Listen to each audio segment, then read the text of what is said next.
Hello guys, welcome back to my channel. So guys, आज इस video में हम करने वाले हैं सीबीएसई क्लास 10th इंग्लिश की next poem, that is the ball poem written by John Berryman. So guys, let's start now. आज अपने इस वीडियो में हम करेंगे सबसे पहले line by line explanation of the poem, then figures of speech या फिर आप कह सकते हैं पोएटिक डिवाइसेस। देखिए, इस पोएम में क्या होता है, एक बच्चा होता है, वो रोड पे खेल रहा होता है अपने बॉल के साथ और अचानक से उसकी बॉल जाके पानी में गिर जाती है। तो बच्चा बहुत ज़्यादा परेशान हो जाता है और वो बहुत ज़्यादा दुखी होता है अंदर से कि हाय मेरी बॉल गिर गई। उस बच्चे के लिए वो बॉल बहुत ज़्यादा कीमती थी, not in respect of money, बल्कि उसके उस बॉल के साथ बहुत ज़्यादा इमोशंस जुड़े हुए थे, उसकी बहुत सारी यादें जुड़ी हुई थी। ठीक है, तो जैसे कई बार हमारे भी होता था बचपन में कि कोई भी हमारी कोई भी स्पेसिफिक चीज़ होती थी, वो हमें बहुत ज़्यादा प्यारी होती थी, लाइक कि हम उसे किसी को नहीं देते थे। ठीक है, तो इसी तरीके से उस बच्चे के लिए ये बॉल थी। ठीक है, तो चलिए स्टार्ट करते हैं। What is the boy now who has lost his ball? वो बच्चा अब क्या करे जिसने अपनी बॉल को खो दिया है। What is he to do? वो अब क्या ही कर सकता है। I saw it go merrily bouncing down the street and then merrily over there it is in the water. मैंने उस बॉल को देखा। कौन कहते हैं ये? हमारे पोएट बताते हैं कि मैंने उस बॉल को देखा, वो खुशी के साथ वहां पे कूदते हुई, merrily bouncing, merrily means happily, जिसे हम लोग बोलते हैं ना गाइस कि जैसे थोड़ा टाइम पहले हम बोल रहे थे कि मैरी क्रिसमस, तो वो क्या है, हैप्पी क्रिसमस। ठीक है, मैरीली बाउंसिंग, खुशी के साथ ऐसे उछलती हुई down the street and then merrily over there it is in the water, फिर वो खुशी के साथ वहां पे पानी में जाके गिर गई। ठीक है, नो यूज टू से और देयर आर अदर बोल्स, ये कहने का कोई फायदा नहीं कि अरे बेटा और बहुत सारे बोल्स हैं या फिर मैं तुम्हें बाजार से और नई बोल दिला दूंगा, ये कहने का उस बच्चे को कोई फायदा नहीं, क्योंकि वो जो बोल थी जो कि पानी में गिर गई है, वो उस बच्चे के बहुत ज्यादा करीब थी। मीन्स उस बच्चे को उस बच्चे की उस बॉल के साथ बहुत ज्यादा यादें जुड़ी हुई थी। And ultimate shaking grief fixes the boy, उस बच्चे को बहुत ज्यादा दुख हो जाता है, वो उस दुख के साथ उस बॉल की तरफ देख रहा है। As he stands rigid trembling staring down all his young days into the harbour where his ball went.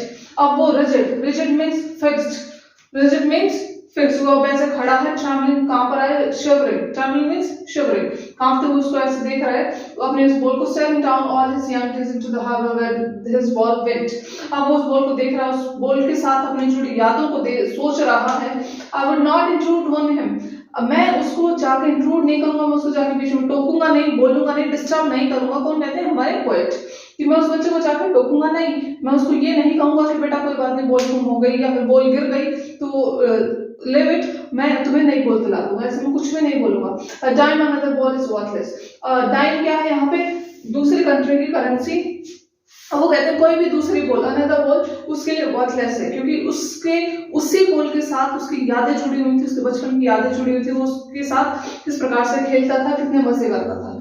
ठीक है, now he senses first responsibility in a world of possessions, अब उस बच्चे को अपनी पहली जिम्मेवारी का आभास हो गया है इस वर्ल्ड ऑफ पोजेशंस में, इस पोजेशंस की दुनिया में। ठीक है, people will take balls will be lost always little boy, मतलब हमारे पोएट कहते हैं कि बॉल्स, यहाँ पे बॉल्स केवल और केवल इस गेंद से रेफर नहीं करता, बल्कि और भी बहुत सारी चीजें, लाइक हमारे क्लोज रिलेशनशिप्स हो सकते हैं, हमारे कोई भी क्लोज थिंग हो सकती है, कोई भी चीज हो सकती है जिससे हमें बहुत ज्यादा लगाव है। वो कहते हैं कि बहुत सारी चीजें ऐसी हैं जो हमसे दूर हो जाएंगी और वो हमें कभी वापस नहीं मिल पाएंगी। ठीक है, तो यहाँ पे ये राइटर हमें यही समझाने की कोशिश करते हैं। और अब अगर इस फॉर्म की फिगर्स ऑफ स्पीच की बात करें तो फिगर्स ऑफ स्पीच है, सबसे पहले है एलिट्रेशन। एलिट्रेशन मैंने आपको बता रखा है, अनुप्रास अलंकार, where there is repetition of same sound और same alphabet at the starting of a specific word. ठीक है, देखिए यहाँ पे it is in, I alphabet का यहाँ पे बार बार रिपीटेशन हो रहा है, तो यहाँ पे क्या है, alliteration. Next is repetition. Repetition में क्या होता है, देखिए रिपीटेशन और एलिट्रेशन में एक जो डिफरेंस है वो यही है कि एलिट्रेशन में there is repetition of same sound या फिर सेम अल्फाबेट, और इसमें पूरा वर्ड रिपीट होगा। रिपीटेशन में क्या होगा, पूरा, there is repetition of whole word. ठीक है, लाइक व्हाट, यहाँ पे क्या है, दो शब्द बार बार रिपीट हो रहे हैं, एक से ज्यादा बार रिपीट हो रहे हैं, तो यहाँ पे क्या है, रिपीटेशन। ठीक है, बार बार रिपीट होना। Alright, next is personification. Personification मैंने वही बताया, मानवीकरण अलंकार। इसमें क्या होता है कि हम किसी भी नॉन लिविंग थिंग को ह्यूमन क्वालिटी से देते हैं। देखिए यहाँ पे मेरे लिए बाउंसिंग, खुशी के साथ उछलते हुए, मीन्स यहाँ पे खुशी के साथ कौन, किस चीज को खुशी हो सकती है, ह्यूमंस को, मीन्स लिविंग बींग्स को, कोई भी नॉन लिविंग थिंग तो खुश नहीं हो सकती। तो यहाँ पे क्या किया गया है, मानवीकरण किया गया है उस बॉल के साथ कि वो बॉल खुशी के साथ उछलते हुए वहां पे पानी में जा गई। ठीक है, नेक्स्ट इज एनाफोरा। एनाफोरा होता है जिसमें फर्स्ट लाइन के फर्स्ट वर्ड को देखो, फर्स्ट वाला वर्ड इस लाइन का तो नीचे वाली लाइन का भी अगर सेम है तो वहां पे कौन सा है, फिगर ऑफ स्पीच है एनाफोरा, लाइक व्हाट। ठीक है, एंजाइनमेंट में क्या होता है कि हमारी लाइन के लास्ट में कोई भी पंक्चुएशन मार्क नहीं है अगर, तो वहां पे क्या है एंजाइनमेंट। जैसे कि यहाँ पे कोई पंक्चुएशन मार्क नहीं, यहाँ पे भी नहीं है, एंड यहाँ पे भी, यहाँ पे भी, यहाँ पे भी, यहाँ पे भी, यहाँ भी। ठीक है, तो यहाँ पे कौन सा फिगर ऑफ स्पीच है, एंजाइनमेंट। ठीक है, आई होप आपको समझ आ गया होगा। अगर फिर भी कोई डाउट रहता है then you can ask me in the comment section. इस इंसिडेंट के थ्रू उस बच्चे ने क्या सीख लिया, उस बच्चे को अपने रिस्पॉन्सिबिलिटीज का आभास हो गया इस पोजेशंस की दुनिया में। उसको अब पता चल गया कि मुझे अपनी जैसे जितनी भी मेरी प्यारी चीजें हैं उन सभी को मुझे किस तरीके से बचा के रखना है, मुझे किस तरीके से उनकी केयर करनी है, अदरवाइज वो मेरे से दूर हो जाएंगी। And no one buys a ball back, money is external. और कोई भी उस बॉल को या फिर उस चीज को वापस नहीं ला सकता, मनी इज एक्सटर्नल। मनी यहाँ पे एक एक्सटर्नल फैक्टर के रूप में काम करता है। लाइक कई बार क्या होता है कि पैसा भी काम नहीं आता।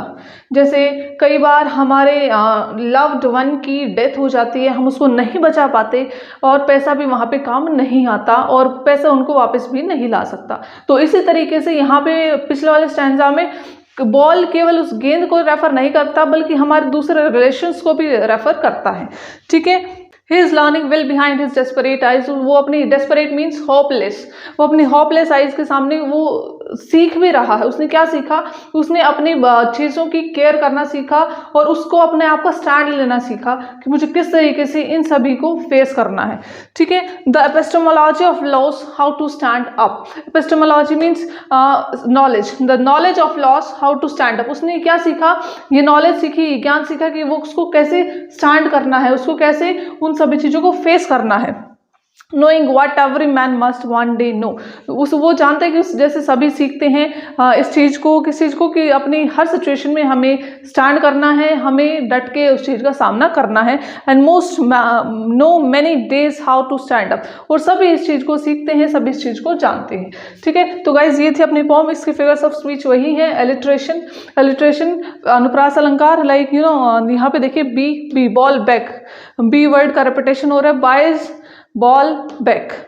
एंजाममेंट, लाइन के लास्ट में कोई भी पंक्चुएशन मार्क नहीं है तो यहाँ पे क्या है, एंजाममेंट। ये बहुत ही आसान से, बहुत ही सिंपल से फॉर्म थे, लेकिन एग्जाम के पॉइंट ऑफ व्यू से काफ़ी इंपॉर्टेंट है, इसमें से कई बार क्वेश्चंस आते हैं। ठीक है, so guys that is all about this video. I hope आपको समझ आ गया होगा, और अगर फिर भी कोई भी डाउट रहता है then you can ask me in the comment section. And if you find my video helpful then please hit the like button and don't forget to subscribe to my channel. मेरे channel को subscribe कीजिए और bell icon को press करना ना भूलें। Thank you so much for watching.